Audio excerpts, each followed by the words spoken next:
Hello, I didn't see you there. Right, let me read you a chapter from my favourite book, Holes by Louis Satcher. There is no lake at Camp Green Lake. There once was a very large lake here, the largest lake in Texas. There was over 100 years ago. Now it is just a dry, flat wasteland. There used to be a town of Green Lake as well.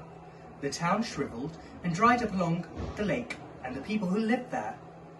During the summer, the daytime temperature hovers around 95 degrees in the shade, and if you can find any shade. There's not much shade in a big dry lake. The only trees are 2 old oaks on the eastern edge of the lake. A hammock is stretched between the 2 trees and a log cabin stands behind that. The campers are forbidden to lie in the hammock. It belongs to the warden. The warden owns the shade. Out on the lake, rattlesnakes and scorpions find shade under rocks and in the holes dug by the campers. Here's a good rule to remember about rattlesnakes and scorpions. If you don't bother them, they won't bother you, usually.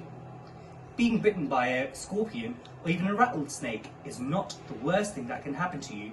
You won't die, usually. Sometimes a camper will try to be bitten by a scorpion or even a small rattlesnake. Then he will get to spend a day or 2 recovering in his tent, instead of having to dig a hole out on the lake. But you don't have to be bitten by a yellow-spotted lizard. That's the worst thing that can happen to you. You will die a slow and painful death. Always.